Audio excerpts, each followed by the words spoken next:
លោកខឹមសុនសូដាអភិបាលនៃគណៈអភិបាលខណ្ឌកំបូលនៅរសៀលថ្ងៃពុធ3រោចខែចេសឆ្នាំមមីអត្តស័កពុទ្ធសករាជ2570ត្រូវនៅថ្ងៃទី3ខែមិថុនាឆ្នាំ2026បានដឹកនាំលោកអភិបាលរងខណ្ឌទទួលបន្ទុកមន្ត្រីសាលាខណ្ឌរួមទាំងលោកចៅសង្កាត់ភ្លើងឆេះរតេះលោកប្រធានភូមិព្រៃរងៀងចុះដោះស្រាយបញ្ហាខ្វះទឹកស្អាតនិងផ្សព្វផ្សាយពីការតបណ្ដាញទឹកស្អាតដល់បងប្អូនប្រជាពលរដ្ឋដែលរស់នៅក្នុងដីឡូលេងបញ្ញពរ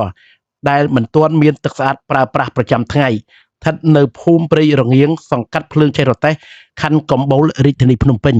សកម្មភាពទាំងនេះបានបង្ហាញឲ្យឃើញពីការយកចិត្តទុកដាក់ខិតខំប្រឹងប្រែង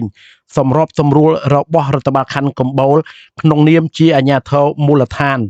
ដល់រដ្ឋកោទឹកស្វយ័តរាជធានីភ្នំពេញដើម្បីតបណ្ដាញទឹកស្អាតជូនដល់បងប្អូនប្រជាពលរដ្ឋបានប្រើប្រាស់ជាពិសេសបងប្អូនប្រជាពលរដ្ឋដែលកំពុងរស់នៅក្នុងដីឡូលេងបញ្ញពរ